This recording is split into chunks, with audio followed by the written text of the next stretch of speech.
छठी माता की जय। नमस्कार दोस्तों, हमारे YouTube चैनल भक्ति में शक्ति में आपका स्वागत है। छठी माता की कृपा और महिमा तो सब जानते हैं। छठी माँ ने सब पर कृपा की है। सबकी अपनी कोई ना कोई एक्सपीरियंस यानी कि अनुभव जरूर होगा। आज मैं ऐसी अनुभव आपके साथ बांटना चाहती हूँ। आप जरूर सुने, मुझे बहुत अच्छा लगेगा।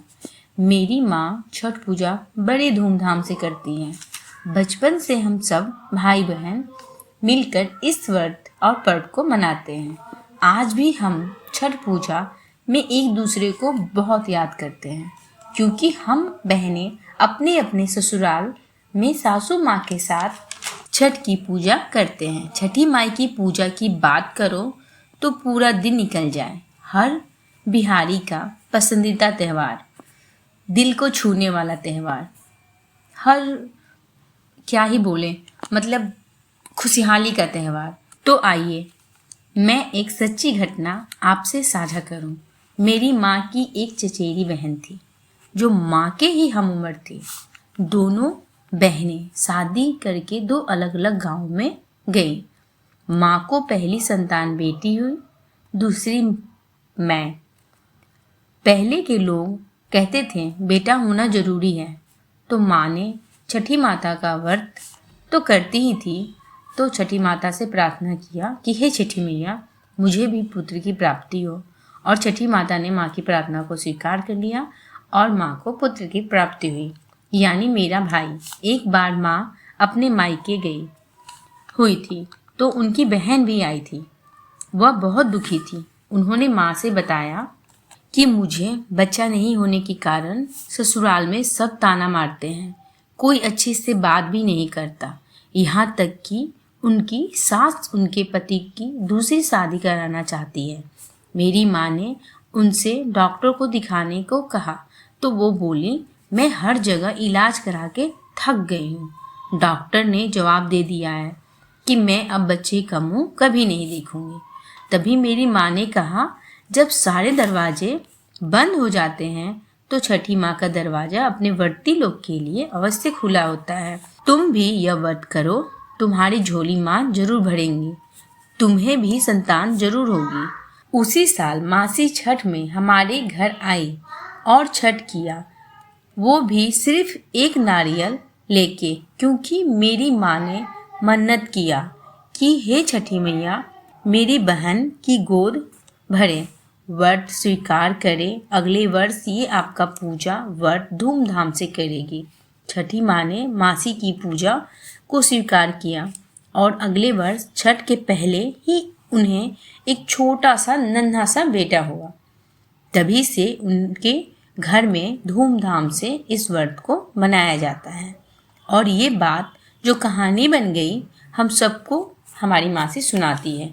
तो सब बोलो छठी माता की जय, आदित्य बाबा की जय। ऐसे ही एक दूसरा अनुभव मेरे बचपन का ही आपको सुनाती हूँ। हमारे घर के पीछे ही एक राय जी की फैमिली रहती थी जो बहुत गरीब थी। उनकी दो बेटी और एक बेटा था। उनकी माँ और मेरी माँ दोनों दोस्त थी, यानी कि दो अच्छी सहेलियाँ। वो आंटी भी हर साल छठ पूजा करती थी। उनके घर पैसे की कमी थी, फिर भी वह जितना हो सके उतना फल, ठेकुआ, खरना का खीर का इंतजाम कर ही लेती थी। वो हमेशा कहती थी यथाशक्ति तथा भक्ति। मुझे वो बहुत अच्छी लगती थी।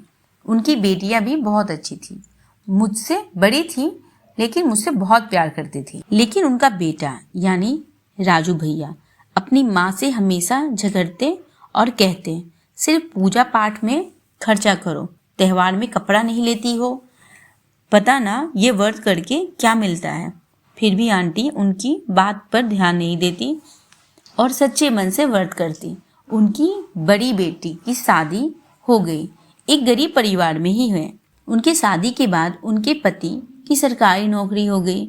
मुझे आज भी याद है आंटी ने सबसे यही कहा कि छठी माता की कृपा से उनकी बेटी को उनके दामाद को सरकारी नौकरी लगी है। तब राजू भैया यानी आंटी के बेटे को अपनी माँ पर भरोसा हो गया और उनके कहने पर उसने भी छठ की पूजा की। छठी माँ की कृपा से उसे सरकारी इंजीनियरिंग नौकरी हो गई। फिर आंटी धूमधाम से छठी माता का व्रत करने लगी, पूजा करने लगी और अपनी छोटी बेटी का भी शादी बहुत धूमधाम से एक अच्छे घर में करवाई।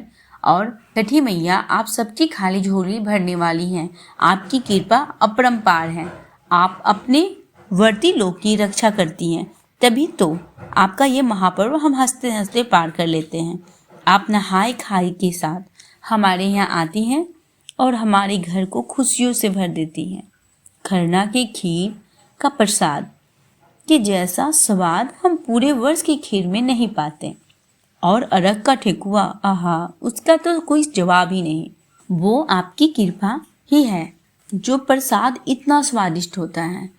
शाम का अर्घ, सुबह का अर्घ देखने से जो आत्मा को शांति मिलती है, वैसी शांति तो शायद ही कभी मिले। छठी मैया की जय।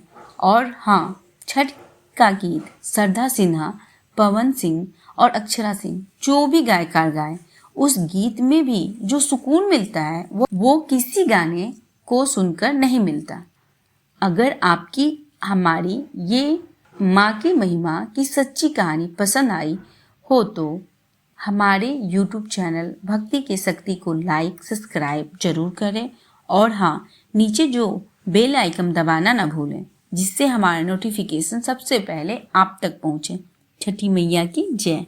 नमस्कार।